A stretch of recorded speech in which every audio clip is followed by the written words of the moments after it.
जैसा कि पूर्व में अपन ने पढ़ाया था कक्षा 9th में 1.1 संख्या पद्धति। अब प्रश्नावली आगे है 1.2।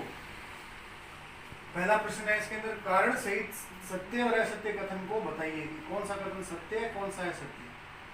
पहला प्रश्न है, इसमें प्रत्येक अपरिमेय संख्या वास्तविक संख्या होती है।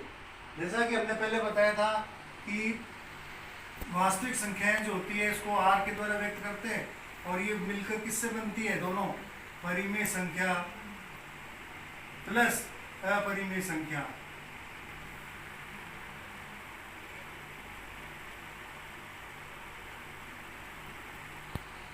यानी कि वास्तविक संख्याएं जितनी भी होती है वो परिमेय और अपरिमेय से दोनों से मिलकर बनती है। तो इसने कहा है अपरिमेय संख्या जो है वास्तविक संख्या है, क्योंकि अपरिमेय संख्या किसके अंदर आ रही है, वास्तविक संख्या में आ रही है। तो ये कथन सत्य हो गया, यहाँ लिखेंगे सत्य।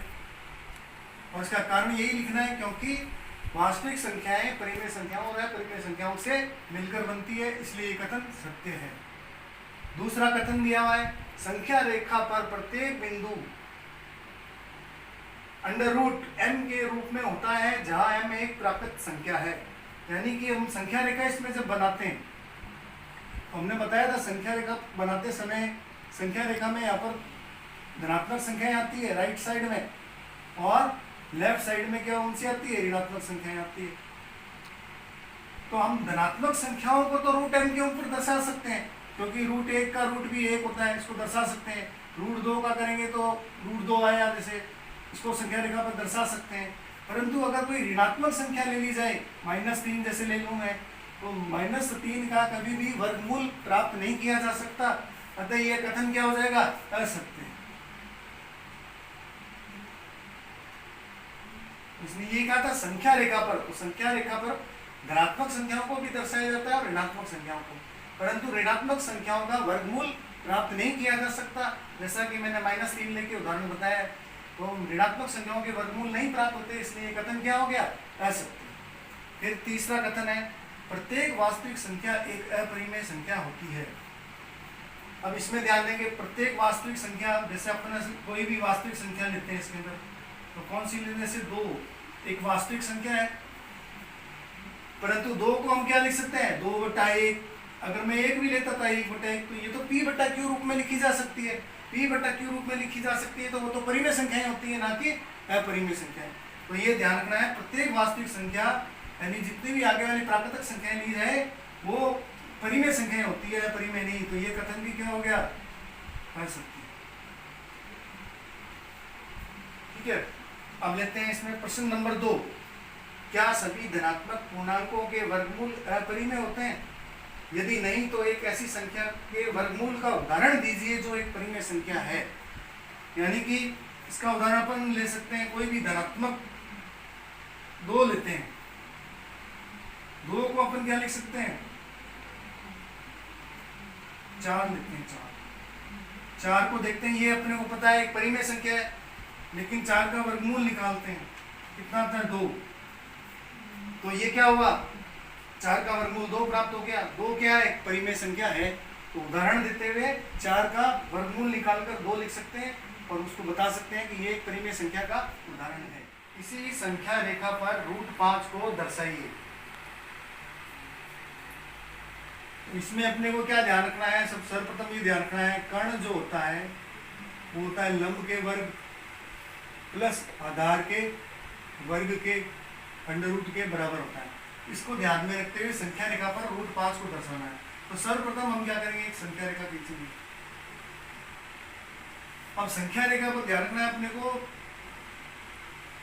1 सेंटीमीटर में छोटा बनेगा तो इसको 4 सेंटीमीटर या 5 सेंटीमीटर या 3 सेंटीमीटर पर इकाई के रूप में ले लो, 1 को ले लो। इतनी ही दूरी पर 2 ले लो, ताकि चित्र स्पष्ट बने। अब हमारे को पता चल गया इसकी लंबाई अपने को 1 इकाई हो गई, इसको O पॉइंट नाम दे देते हैं। अब यहाँ पर एक रेखा खींचनी है अपने को, सीधी लंब रेखा खींचनी है, तो 1 के ऊपर एक लंब रेखा खींचेंगे। ये 1 सेंटीमीटर है, इधर भी 1 सेंटीमीटर लेंगे, ये भी 1 सेंटीमीटर हो गया, क्योंकि √2 का मान अपने को ध्यान है 1 का वर्ग प्लस 1 के वर्ग के बराबर आ जाएगा, तो ये √2 का मान हो जाएगा। तो यहाँ पर अपने 1 सेंटीमीटर हो गया, ये 1 सेंटीमीटर, ये 1 सेंटीमीटर, तो कर्ण है, कर्ण किसको दर्शाएगा? √2 को दर्शाएगा। अब ये संख्या, अब इसके ऊपर ये जो पॉइंट आया अपने पास, मान लो ये P पॉइंट आया, तो इस P पॉइंट के ऊपर भी अपने एक लंब खींचेंगे, लंब रेखा सीधी। अब ये √2 है तो इधर 1 लेना है, तो 1 इसके बराबर है, तो 1 इसके बराबर ले लो। यहाँ पर ये Q पॉइंट ले लिया, मान लो ये 1 हो गया। अब हमने ध्यान है √3 का मान निकल रहा है, तो ये हो जाएगा √2 का वर्ग प्लस 1 का वर्ग। √2 का वर्ग 2, 1, तो ये कितना हो जाएगा? √3। तो 1 ये हो गया, इसको मिला दो, O को और Q को मिला दो, ये √2 और ये आ गया अपना √3। अब फिर इस पे लंब रेखा खींचेंगे Q पर, ये आगे तक जाएगी। अब √3 आ गया, अपने को √5 चाहिए, तो √3 का वर्ग तो अपने पास आ ही गया, √3 का वर्ग कर दो और √2 का वर्ग कर दो, तो √3 का वर्ग में रूट हट जाएगा 3 और ये हो जाएगा 2, ये हो जाएगा 5, यानी कि यहाँ पर 5 आएगा अपने, तो √3 ही आ गया। √2 हमने लंबाई निकाल चुके हैं, इस लंबाई का चाप यहाँ लगा सकते हैं, R पॉइंट हो गया। अब इसको इससे मिला दो, ये हमारा आया है √5 की लंबाई। अब प्रकार को यहाँ रखना है और √5 की लंबाई का चाप लगाना है इस प्रकार से, तो ये 2 के जस्ट थोड़ा सा आगे आएगा, क्योंकि √5 का जब अपने √ निकालते हैं तो 2 पॉइंट समथिंग आता है इसका मान। तो ये संख्या रेखा पर √5 को ये बिंदु दर्शाएगा।